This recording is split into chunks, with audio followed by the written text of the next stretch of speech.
నాకు చిన్నప్పటి నుంచి సినిమాలు అంటే చాలా ప్యాషన్. అంటే ఇండస్ట్రీలో ఉండి దగ్గర నుంచి కాకుండా విలేజ్ లలో ఉండి ఏ సినిమా రిలీజ్ అయినా థియేటర్కి వెళ్ళి సినిమా చూడాలి. సో మీరు ఇండస్ట్రీలోకి రావాలని ఎప్పుడు ఏ ఏజ్ లో అనుకున్నారు? మీకు అవకాశాలు అందరిలాగా ఎక్కువ నేనేం కష్టపడలేదు. వాస్తవం చెప్పాలి, నాకు ఈజీగానే వచ్చేసింది. సరే ఇక్కడికి వచ్చాము, మనం ఏదో ఒకటి నేర్చుకోవాలి, ఏ క్యారెక్టర్ ఇచ్చినా చేయాలి. సో అప్పుడు చేస్తున్నప్పుడే ఆ చేసిన క్రమంలోనే అమ్మ రాజశేఖర్ గారు అని చెప్పేసి మీకు ఆడుతూ పాడుతూ అవకాశం అయితే వచ్చిందంటారు, అంతేనా? ఆడుతూ పాడుతూ ఏం రాలేదండి. సో అక్కడ నుంచి నాకు యాక్టింగ్ సో బాగా జరిగింది. ఓకే, ఆ భీమా మల్లేష్ అనేది పేరు మీకు ఎలా వచ్చింది? సో ఎవరికైనా సినిమాలో ఒక మంచి క్యారెక్టర్ చేస్తే గనక ఆ సినిమా పేరు పెట్టుకోవడం అది ఇండస్ట్రీలో ప్రతి ఒక్కరు ఆనవాయితీ.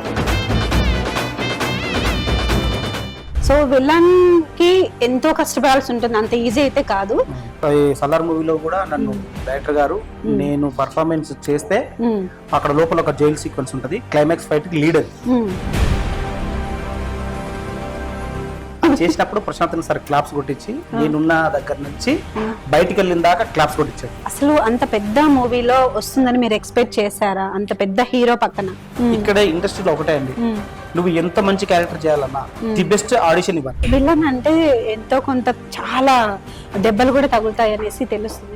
ఇక నేమ్స్ లేవు, డైరెక్ట్ గేమే రాడా చూసుకుందాం అని చెప్పేసి అటాక్ వెళ్ళేటప్పుడు నన్ను హీరో గారు ఇట్లా లేపి రోల్ చేసి కొడతాడు. ఓకే, ఆ కొట్టేది యాక్చువల్ ఫైటర్ చేయాలి, కానీ మాస్టర్ గారు ఉండి లేదు నువ్వే చేస్తావంటే నేనే చేస్తాను, నో ప్రాబ్లం అని. మా గెటప్ చూసి మా ఈ ఆవభావాలు చూసి మా కటౌట్ చూసి కొంతమంది భయపడతారు. చిన్నపిల్లలు అయితే మా దగ్గర కూడా రారు. సో కామెడీ కూడా ఏమన్నా చెప్పగలరా? నవ్వించమంటారా? నవ్వించండి.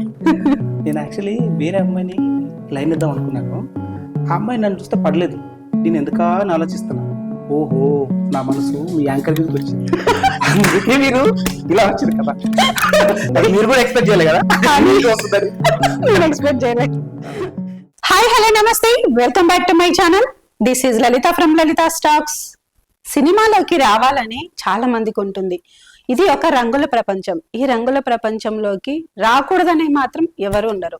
అందరూ ట్రై చేస్తూ ఎంతో స్థాయికి ఎదగాలని అనుకుంటారు. సో దీన్ని ఉద్దేశించి మనం ఈరోజు ఒక స్పెషల్ గెస్ట్ ని మీ ముందుకు తీసుకొని వస్తున్నాను. వారే భీమా మల్లేష్. కొత్తగా ఉంది కదా పేరు, కొత్తగా ఉన్నది కాబట్టి నేను మీకు పరిచయం చేద్దామనేసి నా ఛానల్ కోసం ఈ రోజు తనతో అయితే ఇంటర్వ్యూ చేసుకుంటున్నాను. సో భీమా మల్లేష్ గారితో చాలా విషయాలు అయితే మాట్లాడి తెలుసుకున్నాము. ఎందుకంటే క్యారెక్టర్ ఆర్టిస్ట్ గా, అలాగే మనకి విలన్ గా ఎన్నో సినిమాలలో పెద్ద పెద్ద హీరోస్ తో కూడా నటించారు. సో మనమైతే కొన్ని విషయాలు ఆయన గురించి, ఆయన లైఫ్ గురించి, ఆయన ఇండస్ట్రీకి ఎలా వచ్చారు, సో ఇవన్నీ మనం అడిగి తెలుసుకునే ప్రయత్నం అయితే చేద్దాము. హాయ్ అండి, నమస్తే అండి. హాయ్ అండి, బాగున్నారా? భీమా మల్లేష్ అంటే మాకు మల్లేష్ గా తెలుసు. ఆ భీమా మల్లేష్ అనేది పేరు మీకు ఎలా వచ్చింది? దీనికి గుర్తింపుగా ఎవరిచ్చారు మీకు పేరు? దీని గురించి మాకు చెప్తారా? అది గుర్తింపుగా ఎవరిచ్చారు అనే దానికన్నా ఫస్ట్ నా పేరు మల్లయ్య అని మా అమ్మ పెట్టుకున్న పేరు అండి. సో శ్రీశైలం మల్లయ్య మా ఇంటి దేవుడు కాబట్టి ఆయన పేరుగా మా అమ్మ పెట్టడం జరిగింది. సో తర్వాత వచ్చేసి నాకు మల్లేష్ అని నేను స్టైల్ గా మార్చుకున్నా, కొంచెం అది హోల్ టైప్ ఉందని మార్చుకున్నా. ఆ తర్వాత సినిమా ఇండస్ట్రీలో ఎన్నో సినిమాలు చేస్తున్నప్పుడు గోపిచంద్ గారిది భీమా అనే మూవీలో త్రోట్ క్యారెక్టర్ చేయడం జరిగింది. సో ఎవరికైనా సినిమాలో ఒక మంచి క్యారెక్టర్ చేస్తే గనక ఆ సినిమా పేరు పెట్టుకోవడం అది ఇండస్ట్రీలో ప్రతి ఒక్కరు ఆనవాయితీ. దిల్ రాజు గారు కావచ్చు, దిల్ రమేష్ అన్న కావచ్చు, సో ఎవరైనా కానీ దా సేమ్ టైం అలాగే నేను కూడా అది ఈ సినిమాలో మంచి క్యారెక్టర్ పడింది. సో భీమా అనేది ఎలాగో శివునికి కనెక్ట్ అయ్యే నంది పేరే కాబట్టి ఆ టైప్ ఏదో పేరు బాగుంటుంది అని చెప్పేసి నేనే ఆ పేరు పెట్టుకోవడం కూడా జరిగింది. సో అందులో ఇండస్ట్రీలో కూడా అందరు నన్ను అలాగే పిలుస్తున్నారు. ఓకే, సో భీమా మూవీ ఎంత హిట్ అయిందో మనకు అందరికి తెలుసు. గోపిచంద్ యాక్టింగ్ అయితే ఇంకా సూపర్ అందులో. సో ఆయన పక్కన మీరు నటించడం, ఆ అవకాశం మీకు ఎలా వచ్చింది? అలాగే గోపిచంద్ గారి గురించి మీ రిలేషన్ చెప్తారా మా ప్రేక్షకుల కోసం? గోపిచంద్ గారు చాలా మంచి జెన్యూన్ పర్సన్ అండి. ముఖ్యంగా చెప్పాలంటే గోపిచంద్ గారు మా స్థాయి అంటే మాకన్నా మా లెవెల్ స్థాయి నుంచి వచ్చిన వ్యక్తే. ఫస్ట్ ఆయన నెగిటివ్ రోల్స్ చేస్తూ అంటే మా లాంటి మిడిల్ క్లాస్ క్యారెక్టర్ నుంచే వచ్చాడు ఆయన. సో అందుకే ఆయన మేము ఒక్కొక్కసారి ఇన్స్పిరేషన్ తీసుకుంటాం. ఆయనని కానీ శ్రీహరి గారిని కానీ ఇన్స్పిరేషన్ తీసుకుంటాం. ఎప్పుడు అనుకునేవాడిని అరే గోపిచంద్ గారి దగ్గర ఒక క్యారెక్టర్ చేస్తే బాగుంటది, ఎందుకంటే మేము నెగిటివ్ రోల్స్ చేస్తాం కదా.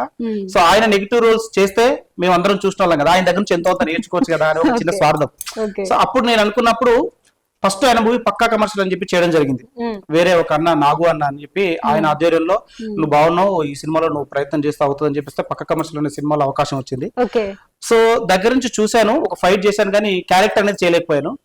దాని తర్వాత రామబాణంలో కూడా వెంటనే చేయడం జరిగింది. అందులో కన్నా నరసింహన్న అని చెప్పేసి అతను నన్ను రికమెండేషన్ చేసి ఇతను బాగా చెప్తాడు డైలాగ్ అని చెప్తే అందులో ఒక మంచి సీన్ పడింది. ఇంకా సరిపోవట్లేదు, నాకు ఆకలి తీరట్లేదు, ఆయనతో చేయాలనుకున్నది అని చెప్పేసి ఆలోచించిన క్రమంలో భీమా అనే సినిమాకి ఆడిషన్ జరుగుతుంది. సో ఆడిషన్ జరుగుతున్నాయని నా ఫ్రెండ్స్ తో నాకు తెలిసింది. సో నేను ఆఫీస్కి వెళ్ళి ఆడిషన్ ఇవ్వడం జరిగింది. హర్ష అని చెప్పేసి. సో సారు కన్నడలో ఒక 10-15 సినిమాలు తీస్తే అన్ని బ్లాక్ బస్టర్. రీసెంట్ గా బాగీ 4 అని చెప్పేసి హిందీలో కూడా సినిమా తీయడం జరిగింది టైగర్ షరీఫ్ గారితో. సో సార్ ఏంటంటే ఎవరైతే యాక్టింగ్ బాగా చేయగలుగుతారో ఆయన్నే ఆడిషన్ తీసుకొని ఆయనకు నచ్చిన వారికే క్యారెక్టర్ ఇవ్వడం జరిగింది. సో అది నా లక్కీగా నేను దాన్ని తీసుకొని అందులో క్యారెక్టర్ చేయడం జరిగింది. సో హర్ష గారు ఇవ్వడం కూడా జరిగింది. సో మనము మీ ఇండస్ట్రీ లైఫ్ గురించి తెలుసుకునే ముందు ఫస్ట్ మీరు మీ ఊరి పేరు, మీ ఫ్యామిలీ బ్యాక్గ్రౌండ్ దీని గురించి చెప్తారా? మాది చిన్న మిడిల్ క్లాస్ ఫ్యామిలీ అండి. సో మా ఫ్యామిలీ అనేటప్పటికీ వ్యవసాయం చేసుకున్న చిన్న కుటుంబం. మేము 4 అన్నదమ్ములం, నేను చిన్న అతన్ని. మాది ఉమ్మడి మహబూబ్నగర్ డిస్టిక్ ఉండేదండి. సో ఇప్పుడు నాగర్ కర్నూలు డిస్టిక్ అయింది. సో మా విలేజ్ వచ్చేసి నారాయణపల్లి, మా మండల్ పెద్దకొత్తపల్లి, మా తాలూకా కొల్లాపూర్. మా చిన్న మాలుమూల చిన్న గ్రామం. సో మీరు ఇండస్ట్రీలోకి రావాలని ఎప్పుడు ఏ ఏజ్ లో అనుకున్నారు? మీకు ఎవరి ఇన్స్పిరేషన్? నాకు చిన్నప్పటి నుంచి సినిమాలు అంటే చాలా ప్యాషన్. సో సినిమాలను చూస్తూ పెరిగిన వాడిని. అంటే ఇండస్ట్రీలో ఉండి దగ్గర నుంచి కాకుండా విలేజ్ లలో ఉండి ఏ సినిమా రిలీజ్ అయినా థియేటర్ కి వెళ్ళి సినిమా చూడాలి. అది ఎవరి సినిమా ఏమి ఉండదు. సో సినిమా చూడాలి, ఆ రోజు ఆ సినిమాని చూసి ఎంజాయ్ చేయాలి. అలాగా నేను యాక్టింగ్ చేయడం, డైలాగులు చెప్పడం కూడా చెప్పేవాడిని మా స్కూల్లో గానీ మా ఫ్రెండ్స్ లో గానీ. ఈ రోజు హీరో సినిమా చూసినట్టు ఆ హీరో గురించి నేను డైలాగ్ చెప్పాను. ఇప్పుడు తెలుగు ఇండస్ట్రీలో ఏ హీరో గురించి ఆయన సినిమాలో ఒక డైలాగ్ చెప్పంటే ఆల్మోస్ట్ అందరి హీరోల గురించి నేను డైలాగ్ చెప్పగలను. సినిమా థియేటర్ కి వెళ్ళి విజిల్స్ వేసి ఆ స్టేజ్ నుంచి ఇప్పుడు ఇక్కడికి వచ్చారనమాట. నాకు అర్థం అవుతుంది మీది. అలాగే ఇప్పుడు మీరు ఇండస్ట్రీకి వచ్చే ముందు విలన్ గానే కావాలని ఎందుకు అనుకున్నారు? అసలు నేను విలన్ గానే రావాలని నాకేం లేదండి. నాకు క్యారెక్టర్ ఆర్టిస్ట్ గానే చేయాలని, ఏ క్యారెక్టర్ వచ్చినా చేయాలని. బట్ నాకేంటంటే నాకు జిమ్ చేయడం బాగా అలవాటు. స్పోర్ట్స్ అనేది నాకు చాలా ఇష్టం. చిన్నప్పటి నుంచి స్పోర్ట్స్, క్రికెట్ గానీ ఏదైనా జిమ్ అంటే చాలా ఇష్టం. ఆ జిమ్ కి వెళ్ళడం వల్ల బాడీ కొంచెం బల్క్ ఉండడం వలన ఏ క్యారెక్టర్ ట్రై చేయడానికి పోయినా ఫస్ట్ విలన్ గానే ఇచ్చేవాళ్ళు.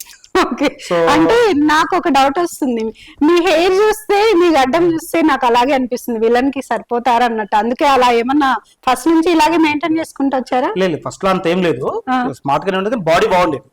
సో అప్పుడు అందరూ ఇక నువ్వు విలన్ కి సెట్ అవుతావు, విలన్ క్యారెక్టర్ చేయని చెప్పి చెప్పేవారు. సరే ఇక్కడికి వచ్చాము, మనం ఏదో నేర్చుకోవాలి, ఏ క్యారెక్టర్ వచ్చినా చేయాలి.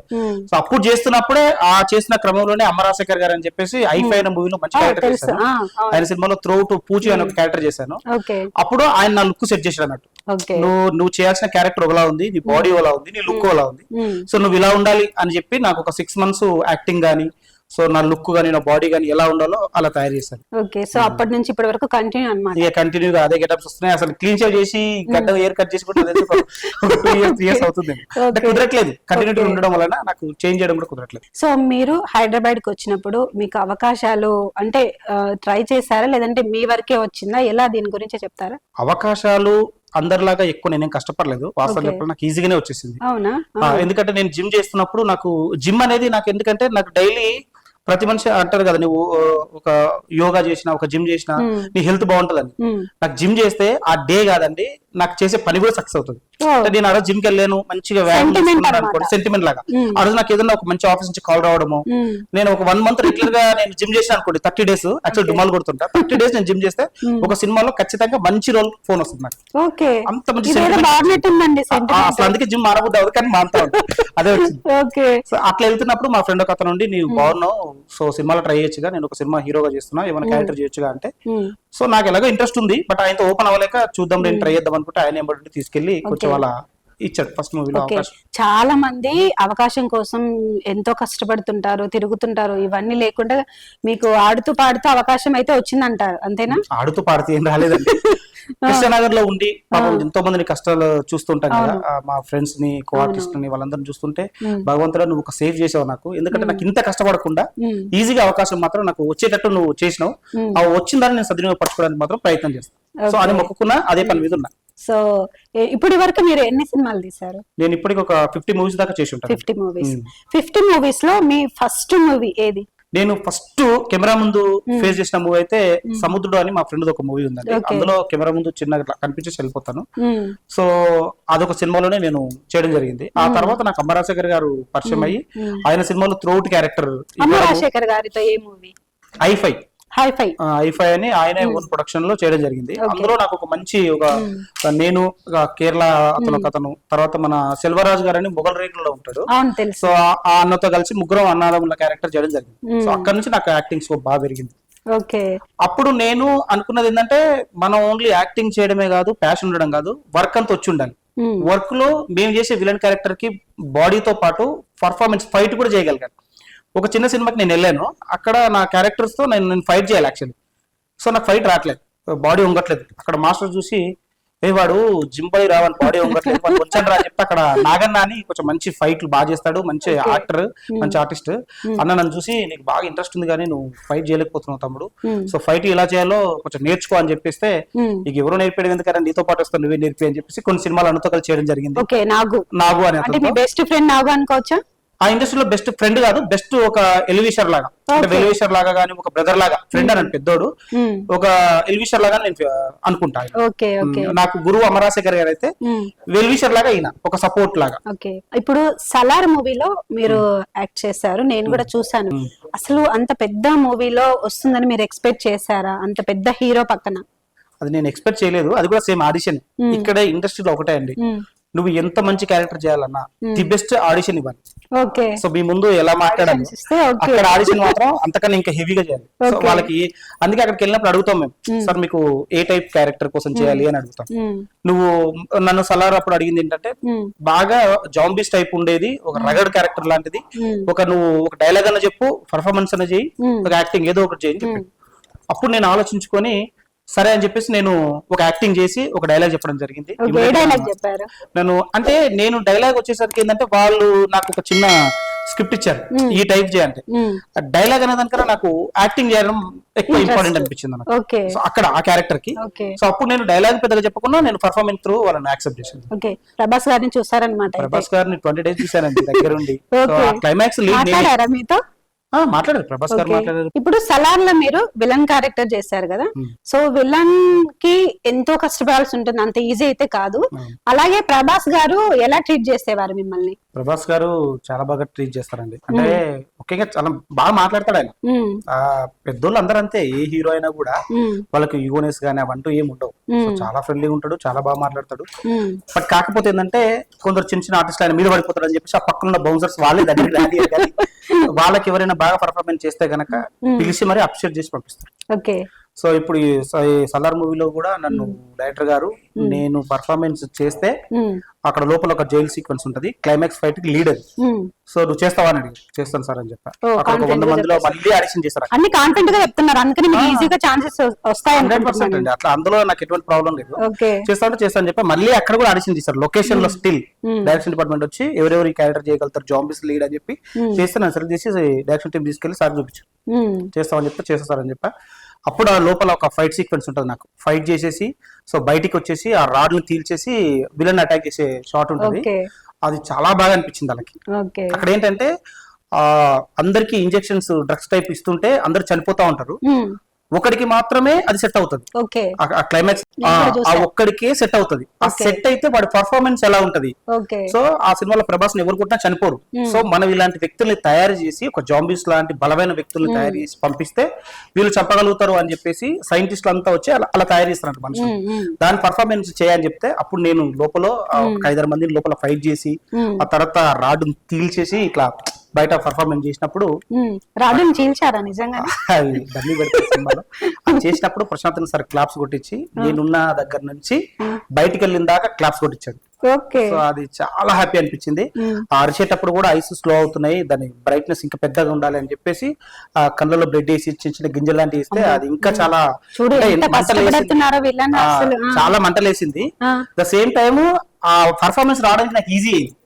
నొప్పి వస్తుంటేనే ఆ వైలెన్స్ చేయగలిగాను. అది నచ్చింది సార్కి, నచ్చి వీడు ఇక్కడ నుంచి బయటకు వెళ్ళిన దాకా క్లాప్స్ కొట్టండి అని చెప్పాడు. ఆ అప్రిషియేట్ ఇప్పటికి మర్చిపోను. సార్ కూడా అక్కడ ఇచ్చినందుకు ఇప్పుడు నెక్స్ట్ దిగిపోయే సినిమాలో కూడా నాకు క్యారెక్టర్ ఇచ్చింది, పిలిపించి ఎన్టీఆర్ గారు ఇచ్చాడు. కానీ ఏం క్యారెక్టర్ అని మాత్రం అడుగు. విలన్ క్యారెక్టర్ అని అందరు ఎక్స్పెక్ట్ చేస్తారు, కానీ సంథింగ్ వేరే ఏమన్నా ఉందా? లేదు లేదు, ఇంకా దాని గురించి నేను మాట్లాడదలుచుకోలేదండి. ఓకే.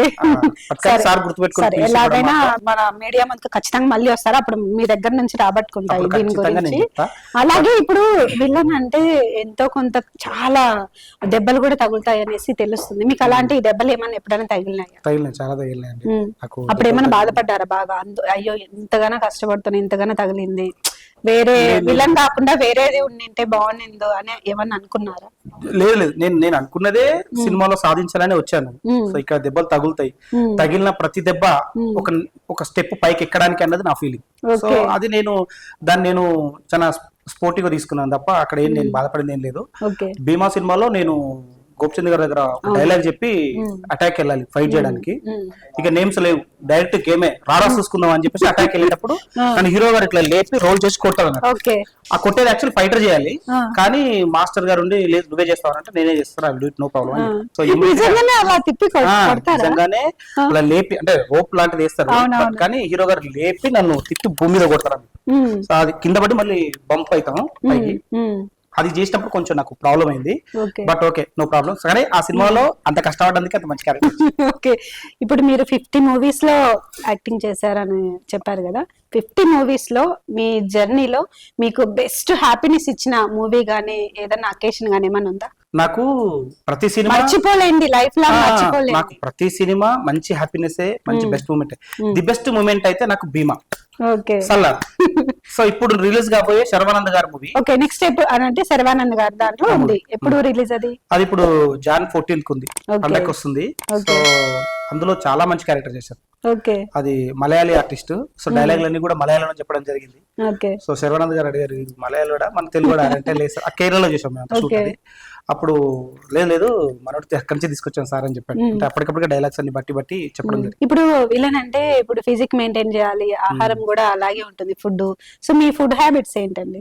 ఫుడ్ హ్యాబిట్స్ అంటూ ఏమి ఉండవండి. అంటే 6 ప్యాక్ లాంటిది ట్రై చేసే వాళ్ళకైతే అలాంటివి ఉంటాయి. సో మాకు అసలు మాకు బల్క్ ఉండాలి, చూడడానికి ఆకారంగా కనిపించాలి, అంతే. ఓకే, మీరు జిమ్ చేస్తా అని చెప్పారు కదా, మీరు ఎన్ని అవర్స్ చేస్తారు?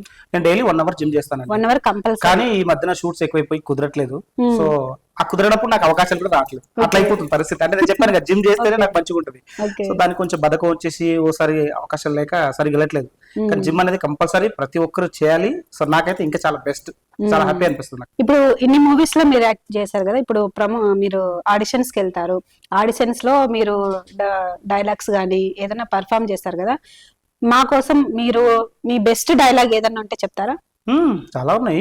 సో సరే, ఇప్పుడు నేను ఒక సినిమాకి వెళ్ళినప్పుడు ఒక స్క్రిప్ట్ ఇచ్చారు నాకు. అయితే ఎప్పుడు ఎక్కడికి వెళ్ళినా మాస్ డైలాగ్స్ చెప్తుంటాం మేము.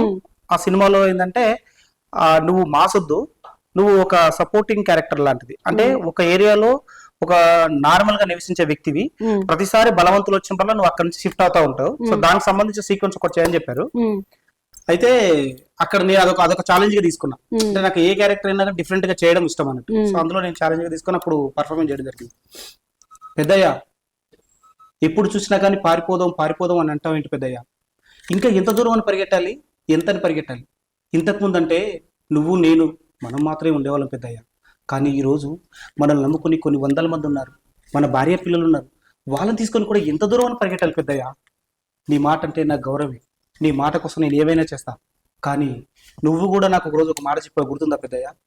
10 మంది కోసం మనం ఒక్కడం బలైనా పర్లేదురా, కానీ 10 మంది మన గురించి బలవద్దు అని చెప్పావు. మరి ఇప్పుడు అలాంటి సిచ్యువేషనే కదా పెద్దయ్య ఇది. ఈ రోజు నా కొరకు పారిపోవడం కాదు పెద్దయ్య, ఈ 100 మంది కోసం ఇక్కడే నిలబడతా, వాళ్ళతో కలబడతా. వస్తే రానివ్వు, చంపుతే చస్తా. కానీ ఒక్కటి మాత్రం నిజం, నేను చచ్చే లోపు ఒక్కడి తలైనా నరుకుతా, నరికిన తర్వాత చేస్తా. సారీ పెద్దయ్య, నేను ఇక్కడే ఉంటా, నన్ను క్షమించు. ఓకే, చాలా బాగుందండి. అలాగే ఇప్పుడు ప్రేక్షకులను భయపెట్టే డైలాగ్ ఏదైనా? భయపెట్టే డైలాగా? నేను కూడా భయపడాలి, చెప్పండి. చూడడానికి నా కొడక, కోస్తే ఒంటి మీద కేజీ మాంసం లేదు, నువ్వు కూడా వచ్చి సెటైర్లు వేస్తున్నావు ఏంట్రా? రే, నన్ను చూస్తే నువ్వు భయపడపోవచ్చు, నా మనసు చూస్తే నువ్వు భయపడపోవచ్చు, కానీ నా పేరు అన్నది ఒకటి ఉంటది కదా, అది ఉంటావు కదా, భీమా మల్లేష్. ఇప్పుడు భయపడ్డావు చూడు, అది నేనేరా. కనపడను కానీ వినపడతా, కనిపించే టైం వచ్చిందనుకో నువ్వు కనపడవు. అమ్మో, నేను భయపడ్డా. నిజంగా భయపడినానండి. చూడండి, ఎంత విలన్ అంటారు కానీ ఎంతో కష్టపడుతున్నారు. అసలు ఈ డైలాగ్స్ ఇవన్నీ చూస్తే నిజంగా భయపడక ఉంటాం. మీరు బయట ఎలా ట్రీట్ చేస్తారండి ప్రేక్షకులు ఒకవేళ బయట కనుక్కొని మిమ్మల్ని డైలాగ్ చేసేది ఏముండదండి, అంటే భయపడినట్టు ఇట్లా ఉంటారు కదా ప్రేక్షకులు, ఆ విధంగా అన్నమాట. నార్మల్ పర్సన్స్ గురించి మా గెటప్ చూసి, మా ఈ ఆవభావాలు చూసి, మా కటౌట్లు చూసి కొంతమంది భయపడతారు. చిన్నపిల్లలు అయితే మా దగ్గర కూడా రారు. ఇంక్లూడింగ్ మా సినిమాలో చేసే చైల్డ్ ఆర్టిస్ట్ కూడా మా దగ్గర రారు. అయ్యో. అయితే రీసెంట్ గా ఇది రవిబాబు గారి మూవీ ఒకటి చేస్తున్నాను నేను. అందులో చిన్న పాప ఉంటది, త్రోట్ హీరో గారితో ఉంటుంది. ఆ పాపతో మేము కొంచెం మింగిల్ అవడానికి ట్రై చేస్తున్నాం, బాగా ఫ్రెండ్లీగా ఉండడానికి. రవిబాబు గారు ముందే చాలా స్ట్రిక్ట్, నువ్వు వాళ్ళతో మాట్లాడద్దు వెళ్ళు అన్నాడు. నేను ఎందుకు సార్ మాతో మాట్లాడద్దు అన్నారు. మీతో ఒకసారి మాట్లాడింది అనుకో ఆ పాప ఫ్రెండ్లీగా అయిపోద్ది, అప్పుడు మీరంటే భయం ఉండదు. సో అందుకే మీరు అప్పులతో మాట్లాడద్దాను. అమ్మా ఇది కూడా కరెక్టే కదా అనిపించింది. అంటే ఆయన చాలా గొప్ప డైరెక్టర్ కదా ఆయన చెప్పిన విధానం నాకు చాలా బాగా నచ్చింది. బయట దగ్గరికి వెళ్తే ఏమవుతుందంటే మా వాళ్ళు నిజంగా ఈ గెటప్ లో ఉండేవాళ్ళు కానీ, ఈ ఆకారం ఉండేవాళ్ళు ఒక్క చెడ్డ అలవాటు కూడా ఉండదండి. సో నాకు కూడా ఏ చెడ్డ అలవాటు లేదు. సో చాలా ఇది కూడా చెప్పాలండి మనం ప్రేక్షకులకి, ఎందుకంటే విలన్ అంటే ఏదో ఇట్లా డైలీ పబ్లిక్ పోవడం అది చేయడం ఇది ఇట్లా అనుకుంటారు బ్యాడ్ గా, కానీ ఇలాంటివి ఏవీ లేవంటే నిజంగా అప్రిషియేట్ చేయాలండి మీకు అసలు. సో ఇంకోటి ఏంటంటే మమ్మల్ని చూసి చాలా మంది కూడా వీళ్ళకి ఏదో అలవాట్లు ఉన్నాయి, డ్రగ్స్ లాంటివి, సిగరెట్ లాంటివి అవి అనుకుంటారు కానీ సో మాకు ఎలాంటి అలవాట్లు ఉండవు. నాకే కాదు, మా గెటప్ లో ఉండే వాళ్ళు ఎవరికి కూడా అసలు చిన్న నెగిటివ్ రిమార్క్ కూడా ఉండదు, ఒక చిన్న తప్పు కూడా ఉండదు. ఇంకా ఈ కాలేజీకి వెళ్ళే పిల్లల్ని చూస్తుంటే బాధ అనిపిస్తా ఉంటది. 10th, ఇంటర్మీడియట్, డిగ్రీ ఈ స్టేటస్ లో ఉన్న వాళ్ళంతా సిగరెట్లని, గంజాయిలని, అమ్మాయిలని, వాళ్ళు నిజంగా చెప్పాలంటే వాళ్ళు చాలా సమాజాన్ని చెడగొడుతున్నారు వాళ్ళు. సో మాలాంటి వాళ్ళు చేసే క్యారెక్టర్లు మేము చెడ్డవి, కానీ మేము చాలా మంచి వ్యక్తులు. మా దగ్గర నేను చెప్తున్నాను కాదు, మా వాళ్ళు ఎవరు కూడా చిన్న నెగిటివ్ పాయింట్ కూడా చెడుగా ఉండదండి.